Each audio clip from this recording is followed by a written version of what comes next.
大家好，歡迎收睇今集奶茶西多士，我係林木。今日想同大家講下內向性格嘅人喺社會有咩優勢，又有邊啲成功人士係性格內向嘅，仲想介紹一本書俾大家睇，想知道就唔好錯過今集嘅內容。好多時，當大家去認識或者想了解一個人嘅時候，不其然就好快咁會分做兩個類型，就係外向型或者內向型，亦都係大家成日講嘅 E 型人或者 I 型人。我相信大家對於 E 型人會比較熟悉，原因係佢哋喺行為上、性格上都比較鮮明，例如講嘢嘅速度快啦，表現有自信，同埋好多時候會比較主動，呢啲都係典型 E 型人格嘅特徵。而 I 型人俾人嘅感覺往往就係比較文靜，唔多出聲，被動。咁大家又知唔知道 I 型人喺社會上、工作上有咩優勢同貢獻？林木想介紹一本書俾大家，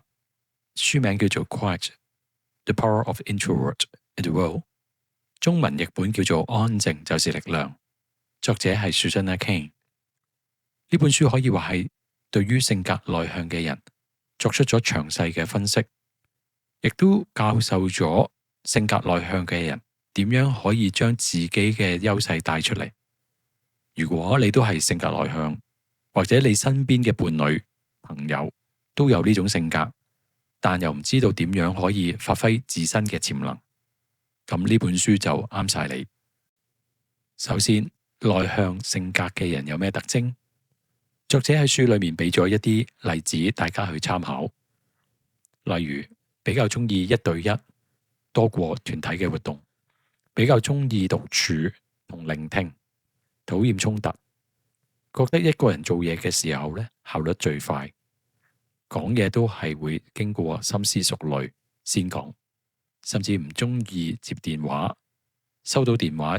就飛去留言信箱，假期都唔想周圍去，亦冇太多嘅計劃，唔會一心幾用等等。咁大家又覺得自己係乜嘢類型？如果你覺得你自己係性格內向，咁你覺得呢樣嘢係優點定係缺點呢？喺社會上面，好多時候大家都覺得外向、健談、活躍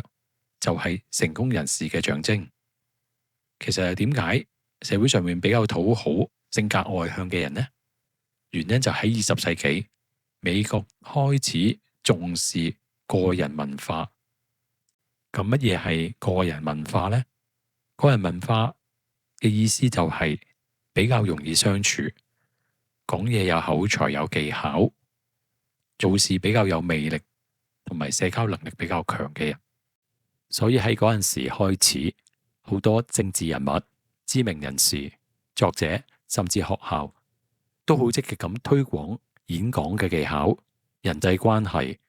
令到性格外向就成為成功人士嘅標準。結果好多學校同職場都偏向外向性格嘅人。最好嘅例子就係喺學校裏面，老師通常都會比較中意主動舉手答問題嘅學生，相對於比較沉默或者文靜嘅學生呢，往往都係被忽視嘅一群。又例如喺職場上面，近年流行嘅開放式辦公室，表面上係鼓勵大家工作嘅時候多啲交流、多啲互動，背後其實都係為咗性格外向嘅同事而設計嘅。其實對於內向性格嘅同事嚟講，咁嘅工作環境做嘢可能會覺得好嘈，亦都好難專心做嘢。作者喺書裏面提到，大多數人都唔會係絕對內向型，或者係絕對外向型。但原來喺呢個社會裏面呢，超過一半嘅人係傾向內向型性格，而佢哋嘅潛能往往都係被忽視咗嘅。而性格內向其實有好多強項，例如專注力高、創造力強、做決策比較謹慎。就好似 Apple 聯合創辦人 Steve Wozniak， 佢喺佢覺得最舒服、最安靜嘅環境入面，創造咗突破性嘅科技。另外，內向性格嘅人其實係一個好好嘅聆聽者，所以往往都係好適合作為一個合作夥伴，甚至係一個領導人。最經典嘅例子就係科學家愛因斯坦，佢係典型內向型人格，佢好多時候都係中意自己一個人喺度諗嘢，最後就發展咗對世界貢獻好大嘅相對論。另一個例子就係藝術天才梵高，佢絕對唔係社交型人士，但係佢嘅作品就充滿咗深度同埋感情。作者亦都喺書裏面批評開放式辦公室設計同埋集體腦震盪呢個方法 brainstorming， 因為呢啲環境其實反而係抑壓咗創意，而好多突破性嘅想法其實都係一個人靜靜地喺一個獨立嘅工作環境裏面創造出嚟嘅。就好似 Facebook 創辦人 Mark Zuckerberg， 佢構思 Facebook 初型嘅時候，好多時候都係自己一個人靜靜地喺度寫程式，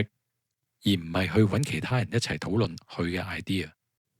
又例如作家 J.K. Rowling， 佢就喺火車裏面一個人靜靜地構思出哈利波特呢個經典嘅系列。作者亦都強調內向型嘅領袖，由於願意聆聽同鼓勵自己嘅團隊，所以內向型嘅領袖如果拍住主動型嘅團隊嘅時候，表現往往會好過拍住一啲外向型嘅領袖。最好嘅例子就係 Bill Gates， 佢性格好內向，好多時候只係專注喺科技同埋公司長遠嘅願景裏面，但佢內向嘅性格冇阻礙到佢將 Microsoft 發展成一間咁龐大嘅公司。另一個好好嘅例子就係巴菲特，呢位投資界嘅巨人，性格好低調，但係由於佢每做一個商業決定嗰陣時，都係經過深思熟慮，同埋佢係好願意聆聽屬下基金經理嘅意見，所以令到今時今日嘅巴郡已經係一間過萬億市值嘅公司。所以作者認為內向唔代表害羞或者反社交，而係另一種力量。社會係需要內向同外向互補不足。林木好欣賞作者喺書裏面有一句好精闢嘅金句，就係用溫柔嘅方式，你都可以撼動呢個世界。希望大家可以欣賞自己嘅性格同特質，無論你係外向定係內向。如果大家想進一步了解呢本書嘅內容，大家不妨買本實體書返去睇下。好啦，今集講咗咁多先。如果喜歡呢段片嘅朋友，希望你可以 subscribe、share 同埋 like。下次見。